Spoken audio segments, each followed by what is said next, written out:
All right, final leg. We're here to talk about the Paris Diamond League that just went down this past weekend. It's been a little step up from the Birmingham Diamond League last weekend, which didn't see so many great performances. Paris managed to come away with some great performances, specifically in the field events. But jumping right into things, first we had Noah Lyles in that men's 200 meters. He's been rolling all throughout the season, winning comfortably in most of his races. This was no different. He came away with the win, 19.65 seconds. That's a meet record that was broken from Usain Bolt's previous meet record. That's actually the second fastest time that he's ever actually run in the 200 meters, equaling his second fastest time from last year. That's the sixth time that he's gone under 19.70 seconds. So he is showing his consistency is unmatched. He's going to be the favorite going into the Diamond League final, and then of course going into the Doha World Championships later on this year. So keep a lookout for Noah Lyles in that 200 meters. Now let's jump into the field event. First off, in the men's triple jump, we had Claye going up against Christian Taylor. They were going back and forth for a bunch of the rounds here. Then we got to round 4. Christian Taylor had the lead, but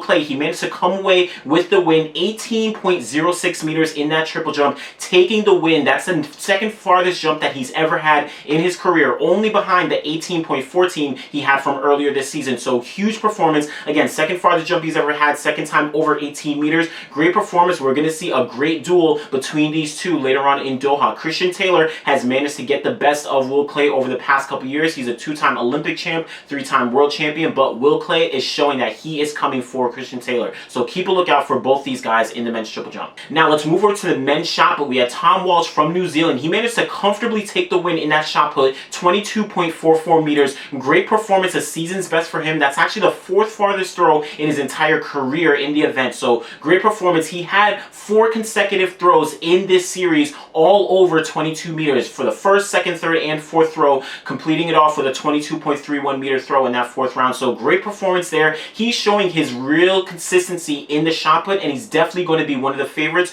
going into Doha for that championship title later on this year. So keep a lookout for Thomas Walsh. Now moving into the women's triple jump, we had Yulimar Rojas. She was the world leader coming into the event, competing against a really high quality field. She managed to take the win in 15.05 meters. So great performance from her. Not a season's best or world lead, but that's the 4th farthest jump that she has this year. Coming into the 2019 season, she had a personal best of 15.02 meters. She's already surpassed that with her top 4 jumps of the year, already 4 times ahead of her previous personal best. So great performance there. The next person on the list is Katarina Ibarguen, but then the 6th jump of the year belongs to Yulimar Rojas. So she is the clear favorite going into the Doha World Championship. So keep a lookout for her later on this year. Now moving into the men's 400 meter hurdles, we had Carson Warm again competing essentially by himself. He came away with a comfortable win, 47.26 seconds. That's the second fastest time that he has behind his world leading performance of 47.12. So great performance from him there. He now owns 4 of the top 7 times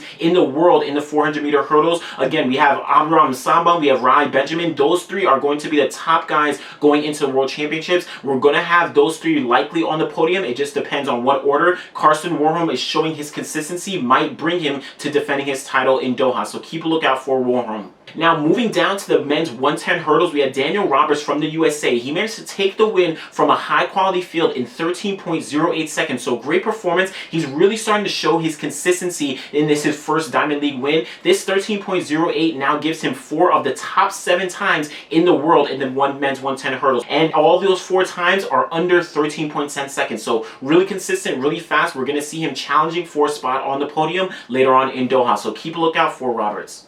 Now, moving up to the men's 1500 meters, we had Ronald Moigala from Uganda. He managed to take the win from a pretty good field in a personal best and national record of 3:30.58. That actually ties a time that he set earlier this season, but he's showing that he's going to be a guy challenging for a podium spot in Doha. Of course, we have Ingebrigtsen and we also have Chariot. Those 2 guys are ahead of him on the world list, but Musagala is showing that he's definitely going to be going for a spot in Doha later on this year. Now, moving over to the women's 100 meters, we had Elaine Thompson. She managed to take the win in 10.98 seconds from some other ladies. Daphne Schippers, Marie-Jose Talu, they all were in that race. Elaine Thompson, not as fast of a time that she's run earlier this season, but this shows the consistency. She now has 8 wins in a row in that women's 100 meters. Her only loss came at the Doha Diamond League earlier in May this year. So she is showing that she's one of the favorites for the gold in the 100 meters in Doha. She's going to be competing with Shelley-Ann Fraser-Pryce. Of course, both of them have run 10.7 this year, so keep a lookout for Elaine Thompson going into into Doha. Now in the men's pole vault, we had Sam Kendricks from the USA. He managed to take the win in a clean 6 meters. Great performance. Now him and Peter Lisek are the only two guys to have cleared 6 meters or higher twice this season. So they are going to be two of the favorites going into Doha. Sam Kendricks obviously is a 2017 world champion, so he's going to be looking for a defense of his title. He also has that world lead of 6.06 meters. So keep a lookout for Kendricks in that pole vault.